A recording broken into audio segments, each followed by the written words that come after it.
हर हर महादेव। श्री शिवाय नमस्तुभ्यम, श्री शिवाय नमस्तुभ्यम, श्री शिवाय नमस्तुभ्यम, श्री शिवाय नमस्तुभ्यम, श्री शिवाय नमस्तुभ्यम, श्री शिवाय नमस्तुभ्यम, श्री शिवाय नमस्तुभ्यम, श्री शिवाय नमस्तुभ्यम, श्री शिवाय नमस्तुभ्यम, श्री शिवाय नमस्तुभ्यम, श्री शिवाय नमस्तुभ्यम, श्री शिवाय नमस्तुभ्यम, श्री शिवाय नमस्तुभ्यम।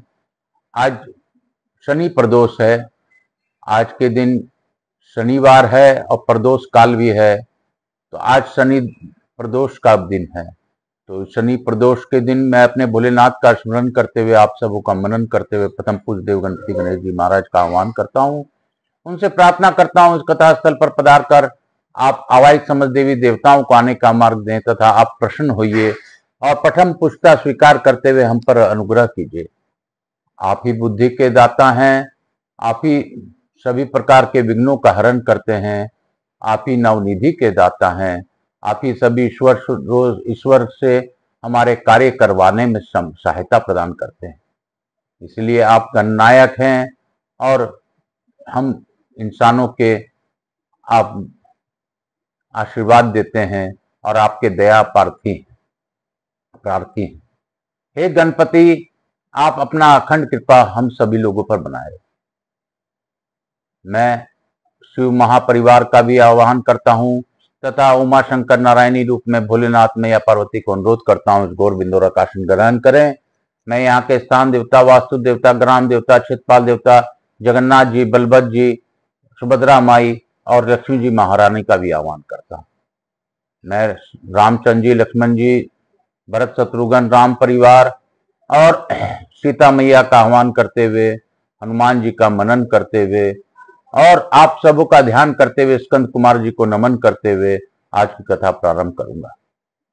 मैं आकाश रजगड़िया बंसल गोत्रोत्पन्न उमा शंकर नारायण देवी कांता रजगड़े पुत्र सांवरिया बाबा आचार्य संगीत कृष्ण जी महाराज सांवरिया बाबा के नाम से विख्यात, मैं अपने गुरु का आशीर्वाद लेते हुए गुरु आज्ञा लेकर आज की कथा प्रारंभ करूंगा। और आज अवंती खंड का समापन भी है, अध्याय है, थोड़ा लंबा है, लेकिन फिर भी बाबा भोलेनाथ मुझसे करवा ले। काल हर दुख हर दारी धरा कष्ट हर, हर हर महादेव शंभु शंभु बोल बम का नारा है। बाबा एक सहारा है। जिसने भी अवंती खंड पूरा नहीं सुना, आज का इस अध्याय को सुनने मात्र से उनके कष्ट दूर हो जाते हैं। महाकाल राजा के अद्भुत बातों का और कृष्ण जी के, विष्णु जी के अद्भुत बातों का संगम है यह अवंती खंड। तो सभी का ध्यान करते हुए, भोलेनाथ का स्मरण करते हुए, पूर्वजों को नमन करते हुए, मैं अपने पितरों और पितरानी जी का नमन करते हुए तथा अपने श्रोताओं के पितरों और पितरानी जी को नमन और आह्वान करते हुए, और मैं अपने पितरों का आह्वान करते हुए यही प्रार्थना करूंगा कि हे भगवान, आप मेरे पितरों और मेरे श्रोताओं के पितरों को मुक्ति प्रदान कीजिए। जितने देर यह कथा में हम बैठते हैं, उतने देर, जितने देर हम कथा सुनते हैं, उतने देर भगवान विष्णु हमारे पितरों के साथ रहते हैं। इसमें हमें शंका नहीं करनी चाहिए। काल हर दुख हर दारी धरा कष्ट हर, हर हर महादेव शंभु शंभु बोल बम का नारा है। बाबा एक सहारा। मैं यही कहूंगा कि कल हम लोगों ने पढ़ा था कि चौमासे में भगवान विष्णु के शयन काल में भी यदि मनुष्य वहां शरीर छोड़ता है तो उसका यमलोक में निवास नहीं होता। बोलो शंकर भगवान की जय, बोलो प्रयागराज महाराज की जय, बोलो महाकाल राजा की जय। सनत कुमार जी कहते हैं, एक समय पार्वती जी ने भगवान शिव से कहा, महेश्वर इस क्षेत्र में प्रभाव का वर्णन कीजिए। महादेव जी बोले, देवी अवंती क्षेत्र में परम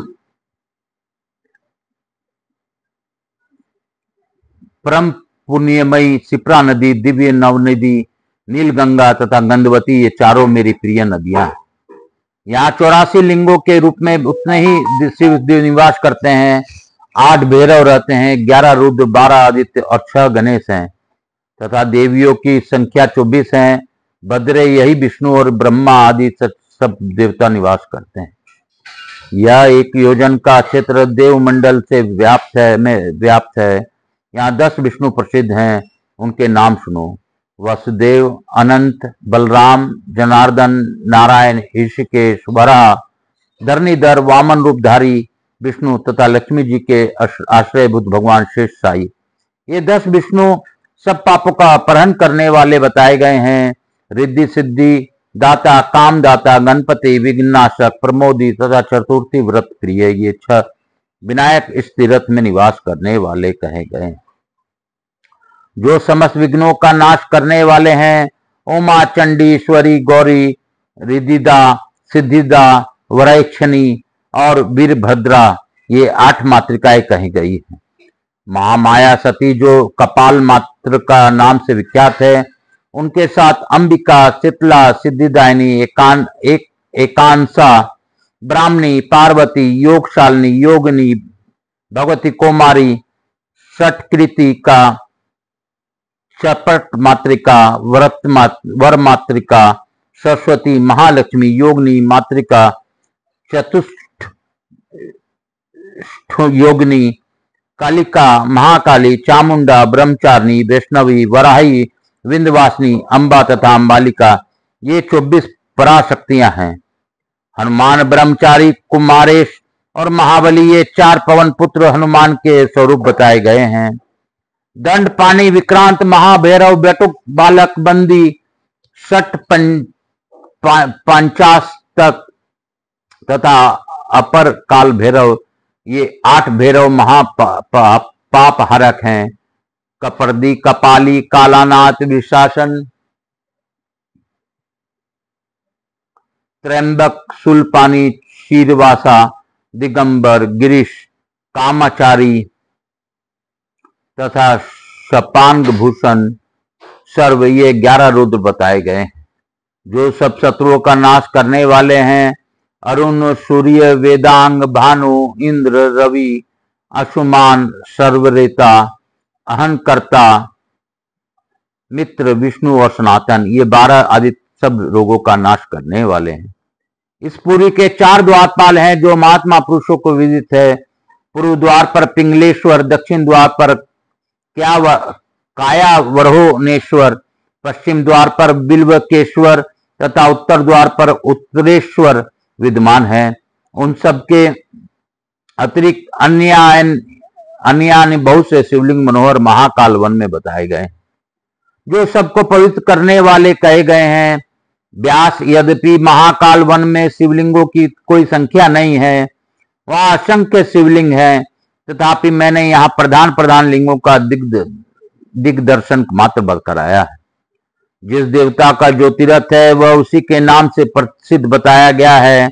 उनमें स्नान और दान करके मनुष्य सब तीर्थ के फल का भागी होता है। जो मनुष्य इन तीर्थों में स्नान करते हैं, उनके लिए तीनों लोकों में कोई भी वस्तु दुर्लभ नहीं है। पुत्रहीन को पुत्र और निर्धन को धन प्राप्त होता है।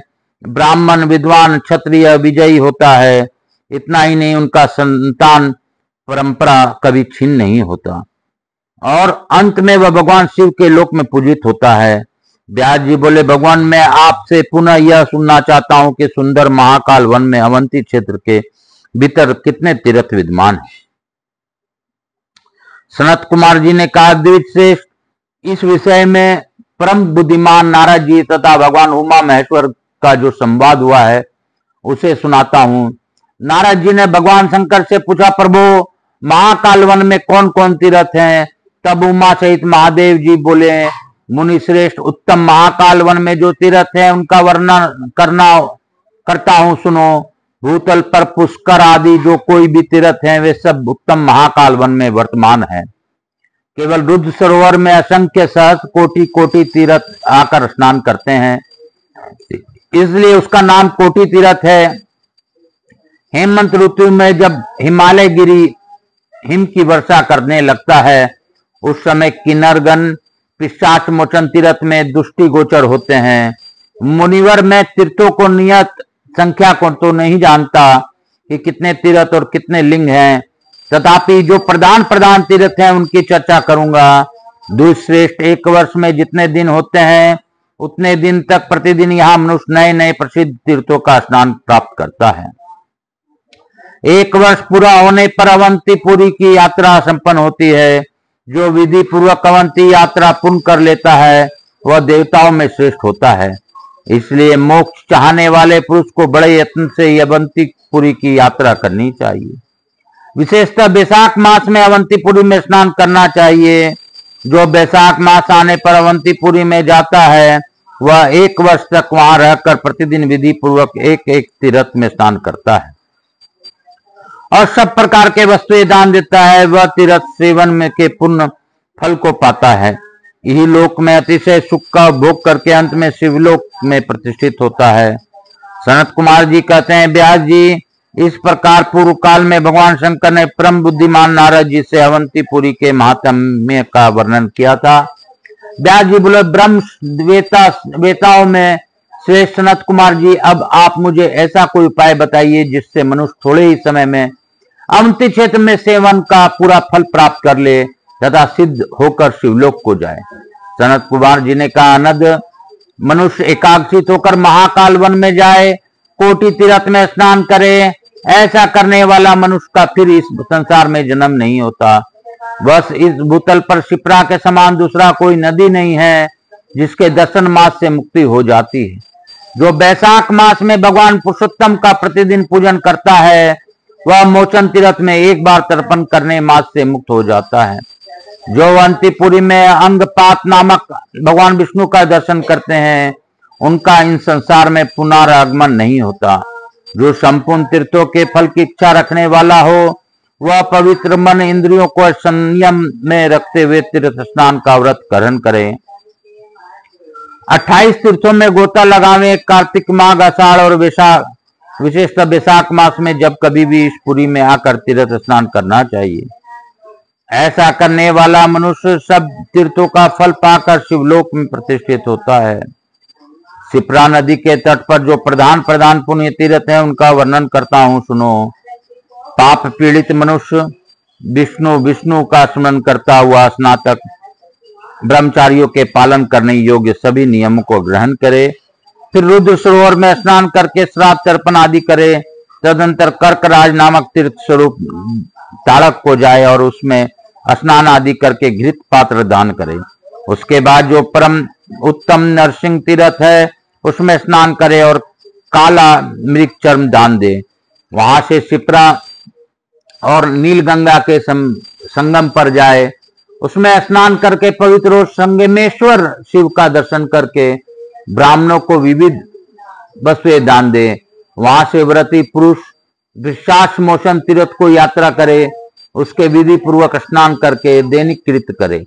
उसके बाद विद्वान ब्राह्मण को स्वच्छा गोदान दे। इस तीर्थ में सभी महादान करने योग्य चाहिए। तदंतर पिशाचेश्वर शिव का दर्शन करके मनुष्य सब पापों से मुक्त हो जाता है। तत्पश्चात व्रत पालक नियम परायण पुरुष गंधर्व तीर्थ को यात्रा करे, उसमें स्नान करके पवित्र हो एकाग्रचित से पितरों का श्राद्ध करे। फिर षष्ठी जलेश्वर देव की विधिवत पूजा करने के अनंतर ब्राह्मणों को ग्रह दान आदि करे। वहां से केदार नामक उत्तम तीर्थ को जाए और उसमें स्नान करके ब्राह्मणों को दान दे। उस तीर्थ में कंबल मृग चर्म और वस्त्र भी देने चाहिए। ऐसा करने से मनुष्य सब पापों से शुद्ध होकर शिवलोक में प्रतिष्ठित होता है। चक्र तीर्थ में स्नान करके मनुष्य भगवान चक्रपाणी को बलि भांति पूजा करे। ऐसा करने से वह विष्णु लोक से पूजित होता है। सोम तीर्थ में स्नान करके सोमेश्वर शिव का दर्शन करने से मनुष्य का शरीर निर्मल हो जाता है, उसे कोढ़ आदि का रोग नहीं सताता। वहां ब्राह्मण के लिए ईख और गौ आदि दान देने चाहिए। तदंतर मनुष्य स्नान के लिए देव प्रयाग तीर्थ में जाए और वहां स्नान करके पवित्र हो देव माधव जी की पूजा करे। फिर विधि पूर्वक ब्राह्मण को गुड़ की बनी हुई गौ दान करनी चाहिए। जो ऐसा करता है वह सब पापों से सूचित होकर देवलोक में प्रतिष्ठित होता है। व्यास जी प्रयाग अति उत्तम वेणी तीर्थ है, वहां तिल और आंवले के साथ स्नान करना चाहिए। स्नान के पश्चात प्रयागेश्वर का पूजन करके मनुष्य तीर्थ सेवन के संपूर्ण फल का भागी होता है। वहां ब्राह्मण को विधि पूर्वक तिल की गौ देनी चाहिए। जो ऐसा करता है वह संपूर्ण कामनाओं का सिद्धि का वरदान पाकर भगवान विष्णु के लोक में आनंद भोगता है। वहां से व्रत पालन करने वाला पुरुष परम उत्तम योगी तीर्थ में जाए और स्नान करके पवित्र हो योगनीश्वर का पूजन करे। पूजा के पश्चात वह जलमयी बर्फ की बनी हुई गौ दान करे। इससे मनुष्य दीर्घायु और सुखी होता है। तत्पश्चात कपिलाश्रम तीर्थ में जाए और स्नान दान आदि करके कपिलेश्वर का पूजन करे। ऐसा करने से मनुष्य सब पापों से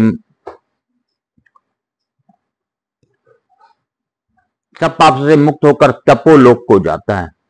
तदंतर शिप्रा के पश्चिम तट पर जो घृत कुल्या नामक उत्तम तीर्थ है, वहां स्नान करके मनुष्य प्रतिदिन घृत धार योगेश्वर शिव का पूजन करे और ब्राह्मण को घृतमयी धेनु का दान करे। ऐसा करके वह पुण्यात्माओं के लोक में जाता है, सब पापों से मुक्त होता है। तत्पश्चात मधुकुल्य या तीर्थ में स्नान करके मधुकुल्येश्वर शिव का पूजन करें और मधु एवं इच्छु धेनु का दान करें। उससे आगे सब तीर्थों का फल प्रदान करने वाला उसर नामक उत्तम तीर्थ है, उसमें स्नान करके मनुष्य उसरेश्वर महादेव का दर्शन करे। उस तीर्थ में फल मूल आदि का दान करना चाहिए। इससे उत्तम मोक्ष की प्राप्ति होती है। जहां नारादित्य स्थित है वहां भी उत्तम तीर्थ बताया गया है। वहां स्नान करने से पश्चात मनुष्य क्षेत्रादित्यकेश्वर दर्शन करे। दर्शन के पश्चात रथ का दान करे तो भगवान नरक के लोक में जाता है। भगवान केशवार्क वहां के प्रधान देवता हैं, उनका तीर्थ भी बहुत उत्तम बताया गया है। वहां स्नान और केशवादित्य का पूजन करना चाहिए। उस तीर्थ में नाना प्रकार के अन्न दान का विधान है। वहां स्नान करके पवित्र हो मनुष्य एकाक्षित से पाप नाशनी भगवती एकांशा का पूजन करे। तदंतर दशाश्वमेघेश्वर शिव की आराधना करें। ऐसा करने वाला मनुष्य सब पापों से सूचित होकर शिवलोक कर्म प्रतिष्ठित होता है। वे जो पृथ्वी के पुत्र अंगारक देव मंगल हैं, उनका उत्तम तीर्थ सब तीर्थों का फल प्रदान करने वाला है। उस तीर्थ में स्नान करके मनुष्य मंगलेश्वर का पूजन करे। जहां गंगा और आकाश गंगा का संगम है, उस तीर्थ में स्नान करके गंगेश्वर का दर्शन करे। इससे मनुष्य सब पापों से मुक्त होता है और विष्णु लोक में प्रतिष्ठा प्राप्त करता है। ऋण मोचन तीर्थ सब पापों का अपहरण करने वाला है। इसमें स्नान करके मनुष्य ऋणेश्वर का पूजन करे, फिर अपने शक्ति के अनुसार दान करके घृत श्राद्ध करे। इससे मनुष्य तीनों ऋणों से मुक्त होकर स्वर्ग लोक में सम्मानित होता है।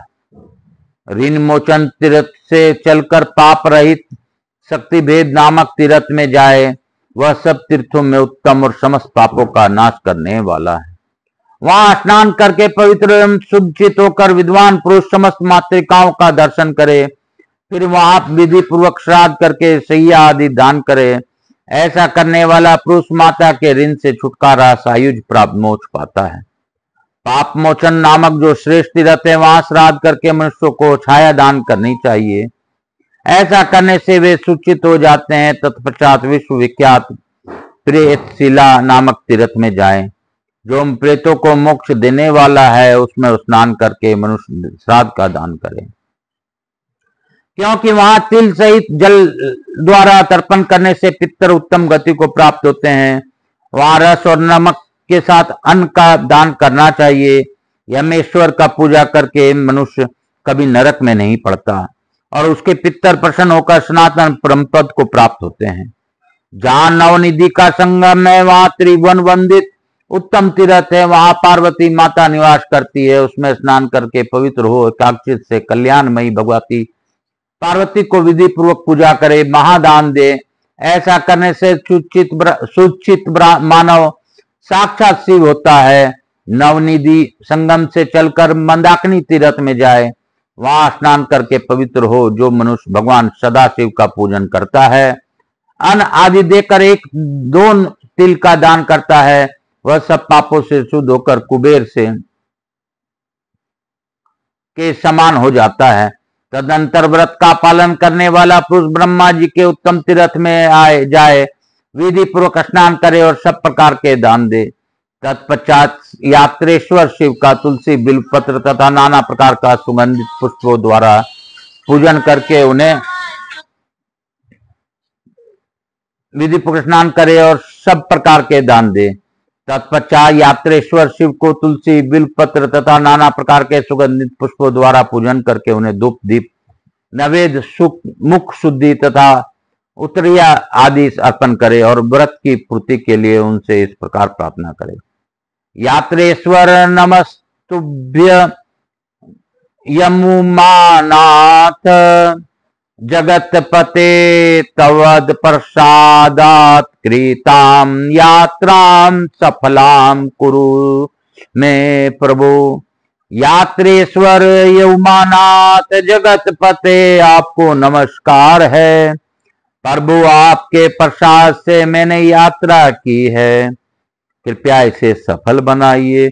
सनत कुमार जी कहते हैं, द्विश्रेष्ठ इस प्रकार जो अवंती की यात्रा करता है उसे अवंती तीर्थ में निवास करने का पुण्य प्राप्त होता है। इसमें संदेह नहीं है कि वह इस लोक में नाना प्रकार के भोग, धन, स्त्री तथा संपत्ति आदि का सुख भोग कर सब पापों से सूचित हो मृत्यु के पश्चात भगवान शिव के लोक में जाता है। जो मनुष्य इस पवित्र एवं पापहारिणी कथा को सुनते हैं उनके लिए इस लोक और परलोक में कोई भी वस्तु दुर्लभ नहीं रहती। बोलो काशी काशी शिव काशी, बोलो महाकाल राजा की जय। अवंती क्षेत्र महात्म्य संपूर्णम। इसी के साथ अवंती क्षेत्र का आज कथा का महात्म्य जो आज का अध्याय था वो संपूर्ण हुआ और बाबा भोलेनाथ सभी पर अपनी अखंड कृपा बनाए रखें। इसी अपेक्षा के साथ, इसी भाव के साथ आज की कथा इसी अध्याय के साथ विराम दूंगा और बाबा भोलेनाथ का स्मरण करते हुए हम लोग लघु आरती करेंगे। काल हर दुख हर दारिधर कष्ट हर हर महादेव। शंभु शंभु बोल बम का नारा है, बाबा ही एक सहारा है। बोलो बम भजा कर तू श्री शिवाय नमस्तुभ्यम। रटा कर तू श्री शिवाय नमस्तुभ्यम। श्री शिवाय नमस्तुभ्यम। जीवन का है ये सार, श्री शिवाय नमः। कपूर गौरम करुणावतारम संसार सारम भुजगेंद्रहारम सदा वसंतम हृदयारविंदे भव भवानी सहित नमामि। श्री राम जय राम जय जय राम, श्री राम जय राम जय जय राम, श्री राम जय राम जय जय। माता देवी व पितृ देव सब देव, राधा कृष्ण भगवान की जय। गणेश जी महाराज, लक्ष्मी जी महाराज, रिद्धि सिद्धि शुभ लाभ समस्त देवी देवताओं की जय। मेरे भोलेनाथ मैया पार्वती की जय। उमा शंकर नारायणी देवी की जय। माता देवी और पितृ देवो भव, समस्त देवी देवताभ्याम नमो नमः। भोलेनाथ की जय। स्कंद पुराण भक्त वत्सलाय की जय। स्कंद पुराण की जय। तितलीकरण आम कर से हर हर महादेव। काल हर दुख हर दारिधर कष्ट हर। बोल बम का नारा है, बाबा एक सहारा। बोलो बम बोलो बम। मैं आकाश लहरिया बम सर्वोत उत्पन्न हूँ। उमा शंकर नारायण देवी कांतारा देवी पुत्र सभी को प्रणाम करता हूँ। मैं प्रथम पूज्य देव गणपति गणेश जी महाराज, लक्ष्मी जी महाराज ने रिद्धि सिद्धि शुभ लाभ कुबेर जी महाराज से अनुरोध करता हूँ कि आप हमारे यहाँ निवास रहकर अखंड कृपा बनाए रखें। आवाहित समस्त देवी देवताओं से अनुरोध करता हूँ आप सभी लोगों को आशीर्वाद प्रदान कर अपने स्थान को गम्मान करें। पुनः बुलाने पर पधार कर आशीर्वाद प्रदान करें। मुझसे किसी भी प्रकार की त्रुटि हो रही है तो बाबा मुझे क्षमा कीजिएगा। मैं तो बस आपका दास हूँ और दास ही रहूंगा। काल हर दुख हर दारिधर कष्ट हर हर महादेव। शंभु शंभु बोल बम का नारा है, बाबा एक सहारा है। बोलो बम बोलो बम बोलो बम बोलो बम बोलो बम। मैं अपने भोलेनाथ मैया पार्वती को धन्यवाद देता हूँ कि उन्होंने अवंती क्षेत्र के इस खंड का आज समापन किया। आज शनि प्रदोष है। शनि प्रदोष के दिन भगवान यह अद्भुत कथा हम लोग के सामने लाए, इसके लिए कोटि कोटि धन्यवाद। सभी पर अपनी अखंड कृपा बनाए रखें। जो इस कथा का श्रवण करें उन्हें कथा सुनने का लाभ दें। जो इस कथा को आगे की ओर बढ़ाएं उनको सब्सक्राइबर बनाने के लिए उनके दुखों में उनका साथ दीजिए। काल हर दुख हर दारिधर कष्ट हर हर महादेव। शंभु शंभु बोल बम का नारा है, बाबा एक सहारा है। श्री शिवाय नमः तुभ्यं श्री शिवाय नमः।